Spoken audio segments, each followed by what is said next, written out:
Today, we're diving straight into a really fascinating piece of human psychology. We are unpacking why that perfectly pleasant, constantly smiling person in your life might actually be hiding a really complex psychological defense mechanism. You know exactly the type of person I'm talking about, right? They're the ones who enthusiastically agree with your movie choice even when you know they secretly hate the genre. Or they apologize profusely when you accidentally bump into them. Their exterior is just flawlessly, relentlessly polite. But we have to ask ourselves, is it actually real? Let's find out. Seriously, have you ever met someone so intensely pleasant that it actually felt, I don't know, a little bit fake? Sure, on the surface it feels totally harmless, but deep down, your intuition is probably whispering that something isn't quite right with all that extreme agreeableness. Well, it turns out psychology says that feeling isn't just paranoia. It's actually your brain's interpersonal sensitivity kicking in. As humans, we're evolutionarily wired to detect micro-expressions and inconsistencies. We notice that subtle mismatch between a wide, plastered-on smile and stiff, tense body language. Your instincts are completely right to trust that gut feeling, and understanding what's really happening here can save you a ton of emotional baggage down the road. The crucial point we need to make here is that this extreme niceness, it's rarely about genuine kindness. Instead, it's a super sophisticated defense mechanism. It's performative behavior designed entirely to mask much deeper insecurities. Think about true authenticity, like a deeply rooted oak tree. It stands firm, totally unbothered by changing weather or the opinions blowing around it.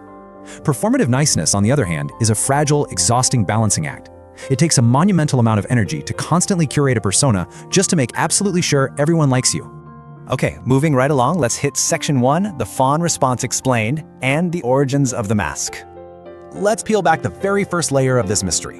What's absolutely fascinating is that this overwhelming need to please everyone isn't just some quirky personality trait. It's what psychologists call a fawn response. You've probably heard of the fight, flight, or freeze responses, right? Well, fawning is a trauma-based survival tactic that gets deeply wired into the nervous system. For a lot of overly nice folks, this behavior was literally programmed into them during early childhood as a way to avoid conflict. They're constantly appeasing others just to create a manufactured sense of safety for themselves in what used to be unpredictable environments.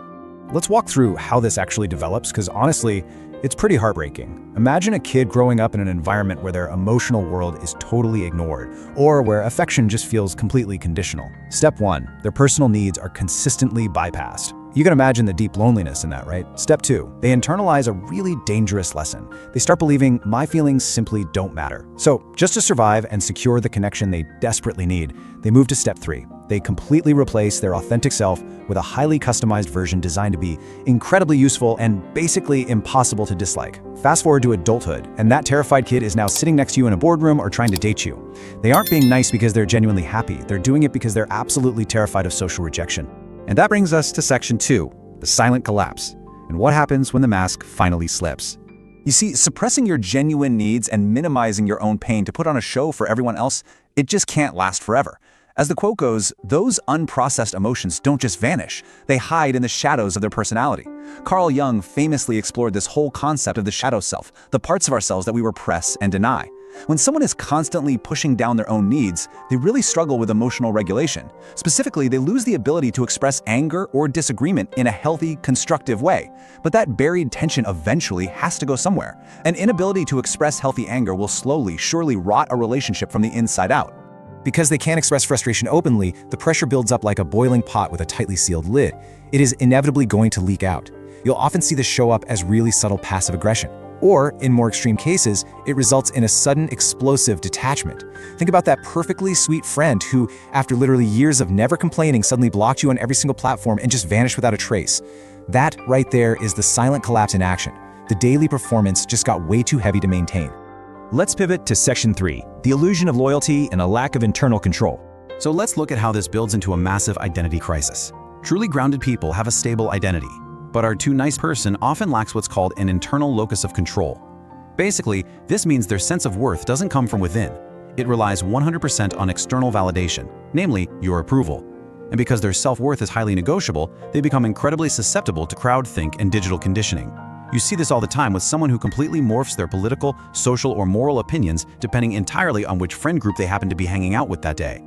This creates a really stark contrast between honest conflict and dishonest harmony.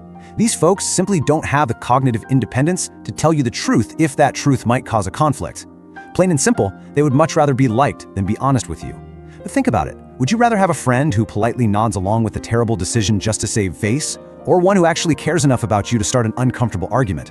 If someone isn't honest with themselves about their own boundaries, it is mathematically impossible for them to be truly loyal to you. It's just a total illusion of harmony.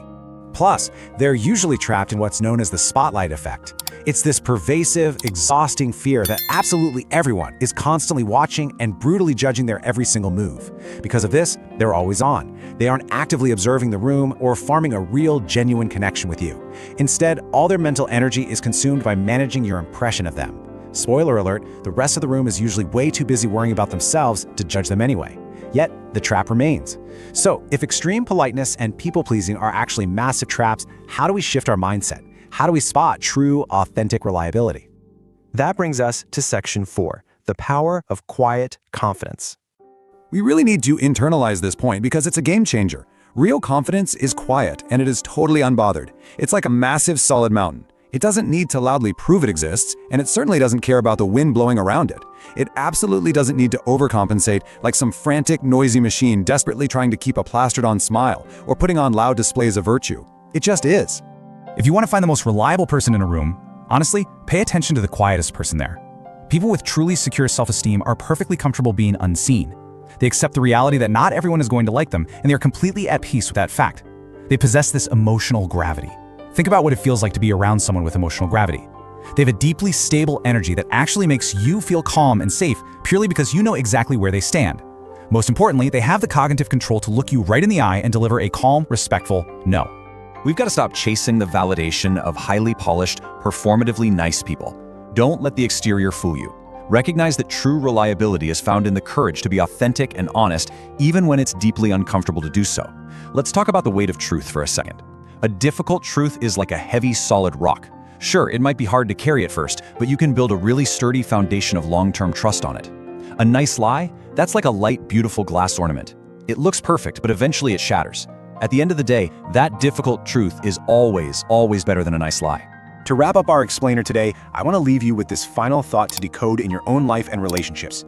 Take a really close look at the people around you. Are you chasing the validation of nice people, or are you seeking the quiet power of authenticity?